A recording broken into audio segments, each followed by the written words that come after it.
This is Roman Diaz, GM here at Kunes Ford out of Sterling. We welcome you here for another Kunes car combo. Today we will be driving around with Chief Alex Shavira of the Sterling PD to celebrate Hispanic Heritage Month and his involvement in the community. We will be driving around in a 2025 Ford Bronco. Vamos juntos.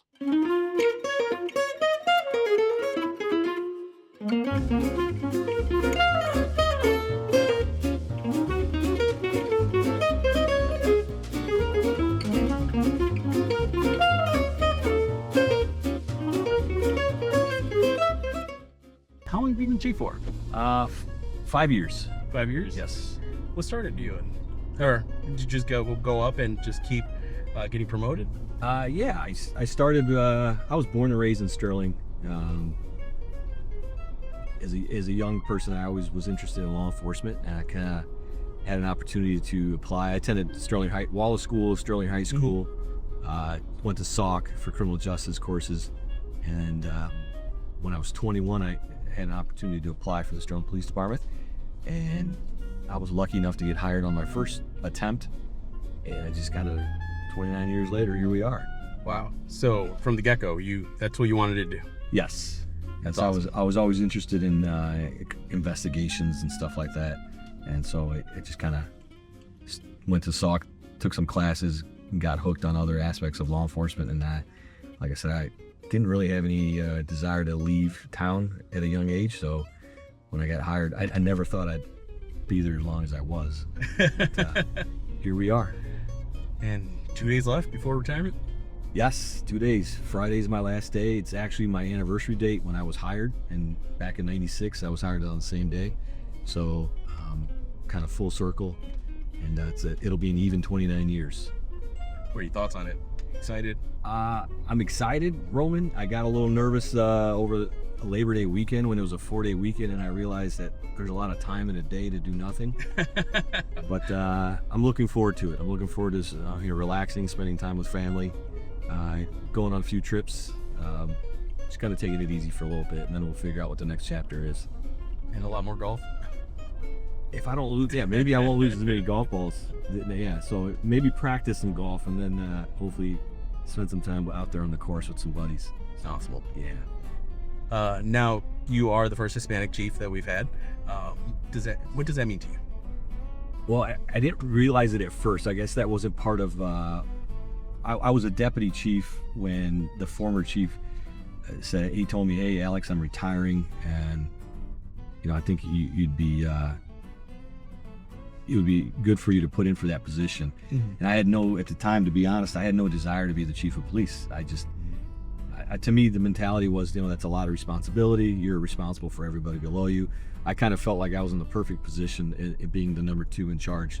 And I tell this story a lot too when I give presentations. I never aspired to be the chief of police. I just wanted to be the best at whatever position I was doing. I always wanted to be the hardest worker in the room, mm-hmm. regardless of what position or assignment I was in. But the opportunity presented itself, and I was fortunate enough to be chosen as the next chief after Chief Morgan retired. And it's been a blessing. It's been fun. The staff is what makes the job fun. They're good people. Makes my job easier. My father's the one that actually told me, he's like, "Hey, you realize you're the first Hispanic chief that we've had?" And I guess I hadn't thought about it. I'm very proud of that accomplishment, to be honest with you. It's important, I think, for the community, especially our community, because we do have a large Hispanic population here. Yes, a significant, and for many years we've had a significant Hispanic population here, and so I'm very proud of that accomplishment. And hopefully, if someone's out there interested in law enforcement, they can see that if someone like me can get it done, then there's no reason why they can't themselves get it done as well. Awesome. And how many officers do you have? We are allotted 29. Well, we're fully staffed. At this current time, we have 27. Mm-hmm. We're down 2, and we have 2 officers that just graduated from the police academy at the Sauk Valley Community College. And we have 1 officer. Those 2 officers are in field training, so they got about another 14 weeks of training before they're released to solo patrol. And we have 1 officer that's currently in the academy he started in the September 1st Academy class. He'll graduate in December, hopefully, pass the state exam, and then we'll get him into the field training program before he gets released to solo patrol. So we're down to, but we're looking okay. Good. And these new officers are just starting off their career. You're just finishing yours. Kind of just goes full circle. I mean, do you have any advice for them? Yeah, I guess learn as much as you can, and don't ever stop learning. Don't ever think you know it all, because you're sadly mistaken if that's your mentality. After 29 years, I still learn things every day, and I'm supposed to know every facet of the job from top to bottom, but there are still things that I didn't know yesterday. I'm like, learn something new every day. It's the truth. Be firm, be fair, and be consistent. That's important. Treat everyone with dignity, regardless of their position or what circumstances you're talking to them under. It goes a long way. So it's remember that you're part of the community. Your kids will eventually go to the same schools. Mm-hmm. Your wives will shop at the same stores. You'll go to the same churches as folks that you may be encountering on a bad day for them. So just remember the humanity side of it and the impact that you can make as an officer. Now, speaking of community, Mm-hmm. somebody who's looking into possibly moving to Sterling, what do you have to say about the community here? Well, I know it's probably cliche, but we have a phenomenal community, not just Sterling, but the Sauk Valley area. When you look at the amenities that this community has to offer, specifically Sterling, you look at the phenomenal schools that we have, and all you have to do is drive by our Sterling High School and look at it. Looks like a college campus. You look at all of our other schools, they're top notch. The administration at the Sterling Public Schools is second to none. You look at our parks, all the recreational facilities that we have, the Dewey Center, Westwood. They have a lot to offer. There's a very rich tradition here of different types of events that they have. They have the Taste of Fiesta, they have the Fiesta Parade. I think the Taste they just had their 13th annual Taste of Fiesta last weekend. This coming Saturday is the 72nd, I want to say, Fiesta Parade, celebrating our culture. They're always very well attended events. The medical facilities we have here are great. Overall, it's a great community. There's the riverfront development not only here, but in Rock Falls, in Dixon. A lot of great things to come. The Sterling Park District's phenomenal. So there's really a lot of things that our area offers, prospective new residents. They can get a hold of our Chamber of Commerce, and they will inform them on all the different things that are going on and different job opportunities. So a lot of resources out here. Yeah, it definitely seems like we take pride in the community and as a whole. Absolutely. From the law enforcement perspective, we've always had, in my time, when I reflect back on my time as an officer, patrolman, detective, whatever position I was in, we always received a lot of support from the community as an agency and as individual officers. You're going to get the occasional person who doesn't really see eye to eye with law enforcement, and I get it. It happens. Sometimes it's warranted, sometimes it's not. But for the most part, we've always been supported greatly by our community, and I always tell department heads if I'm teaching or talking to people, I always explain to them that we do have a lot of support. Our officers understand that, they know that, and they appreciate it. We can't take that for granted. It's awesome. And you are fluent in Spanish, is that correct? That is correct, yes. Has that helped you out at all as a chief or as an officer? Absolutely. As a young patrol officer, when they found out that I spoke Spanish, the ironic thing is growing up, I had to learn how to speak English. I'm first generation, so you can imagine, you at home, everything you do is speak Spanish. There's no English at the house. You want to speak to grandma and grandpa, your aunts and uncles, everybody speaks Spanish. Same. So yeah, when I was young going to Wallace School, there was a little building in the back that they would take all of us non-English speaking kids back there, and Mrs. Mena used to teach us how to speak English in that little classroom. But throughout my career, Spanish has helped me not only like to help people during car accidents, investigations. For a while there, I did criminal investigations, offenses involving youth. So handling those types of cases are very sensitive cases. Talking to victims that didn't speak English, I was able to help them in those situations. So yeah, I would say that it definitely was an advantage for me to be able to speak both languages. And helps break down the wall, just Absolutely. have that comfort. Yes. A lot of times, as you can imagine, in our culture, when they see someone in uniform, some folks are somewhat hesitant to talk to you. Not just our culture, but a lot of them. Yep. And having the ability to communicate with them in their own language does break down kind of barriers and kind of ease tensions. There's kind of a stigma where you're like, you see a cop behind, you're like, oh, am I speeding? Right. Yep. I feel that when I'm in my personal vehicle and I see someone in a marked unit, I'm like, oh man, I hope I wasn't speeding. So it's a natural thing. And one of the things that I'm proud of our agency is we're very, very focused on community policing and Being fair. yeah, you get out.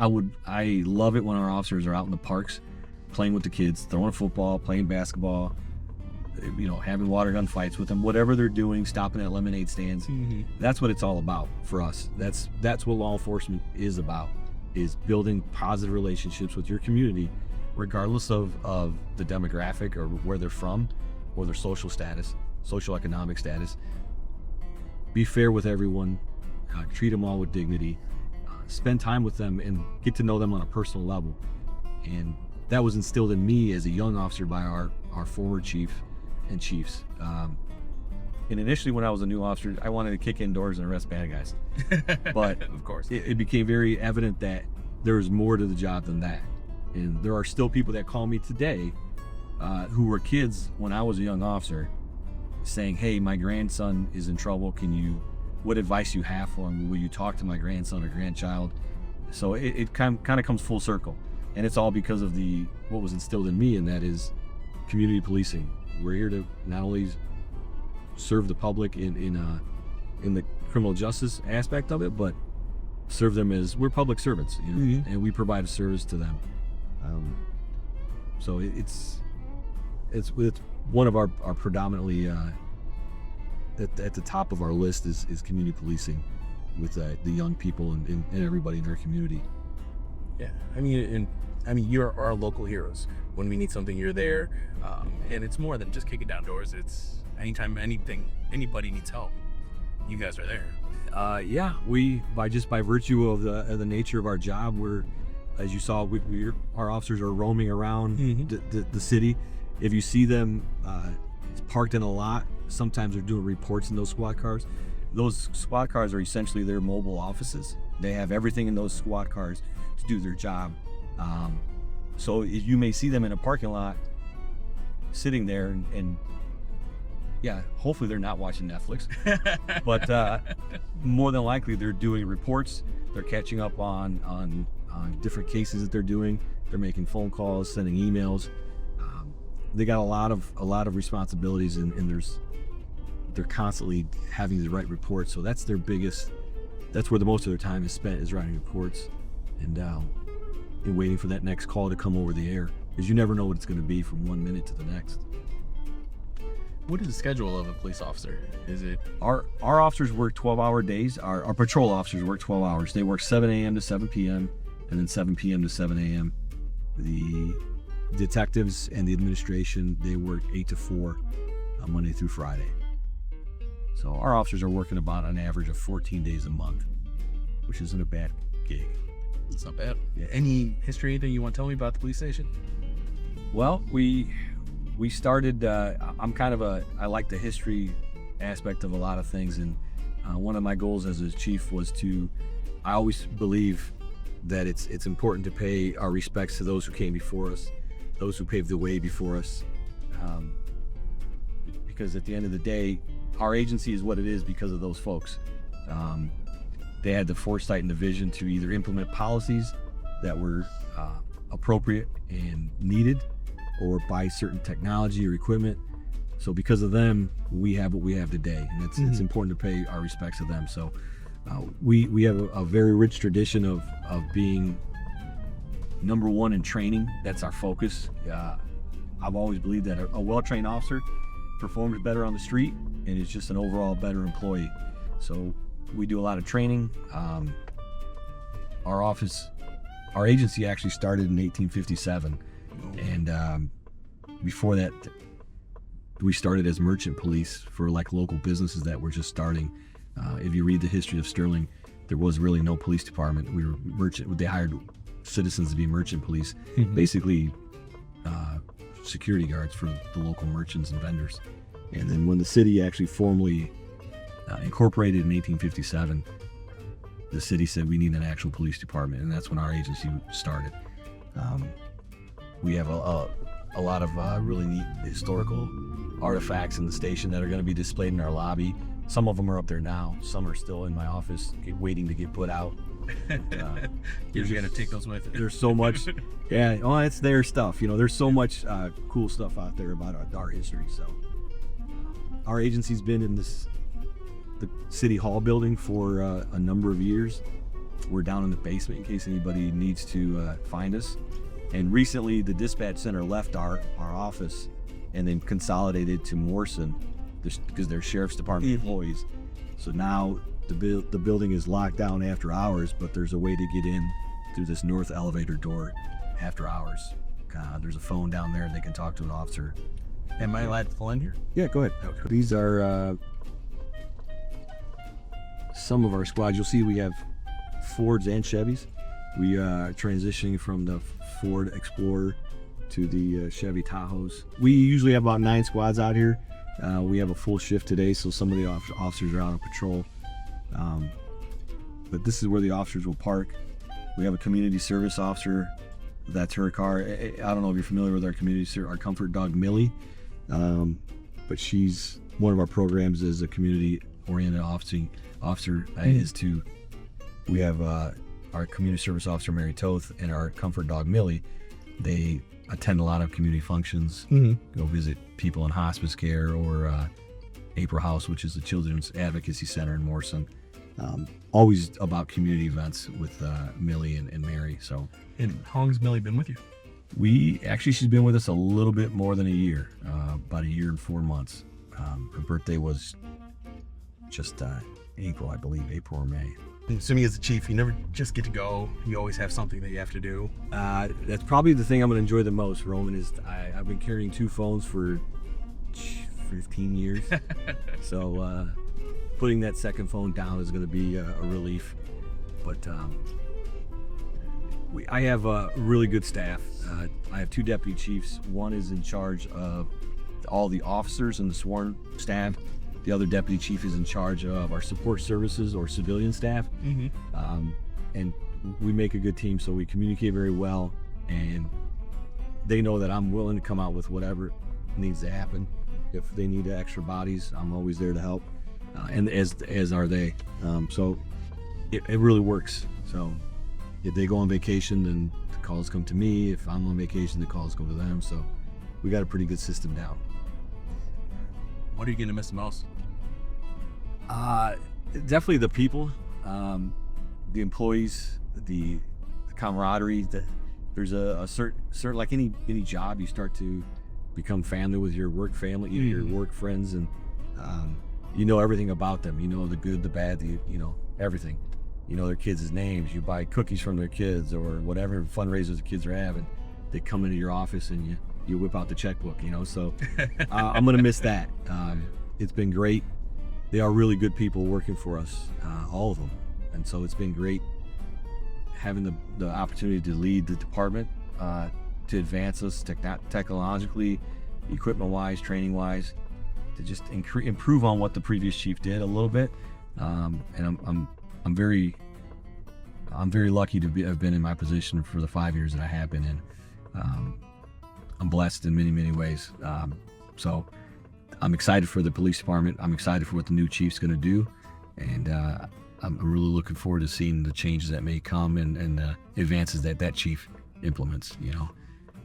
We always got to keep getting better, and that's kind of our mentality. Never settle for where you're at. That's awesome. So, Will we see you at the Fiesta Parade? I'll probably be there. All right. I won't be in it, but I'll be there. The new chief is Chief Pat Bartel. He will be taking the reins on Saturday, the 20th. How about you? You going to be in the parade? I won't be in the parade. My sales manager will be in the parade. Okay. Last year I was in the parade, but somebody's got to hold the fort down. Right? I hear you. Well, it's a huge parade, both not only in Sterling and Rock Falls, but it's during these events, we throw, the police department throws every resource we have at it. Every single staff officer, every officer that we have works the parade except for the night shift guys. We have special units coming out to kind of do overwatch of everything to make sure everybody's safe. We encourage everybody to have a good time, enjoy the moment. If you see something sketchy, call us, please. There'll be officers everywhere. And then, of course, on Sunday, they have the 42nd soccer tournament they're having at Shy Park. So, Mr. Ocampo, shout out to him and his boys. They do a great job of setting that program up, and we'll have officers there just to make sure everybody's okay and having a good time. But a lot of 42 years, 71 years, 72 years for the parade, 13 years for Taste of Fiesta. There's a rich tradition here, long history. So that's and I don't see it stopping anytime soon.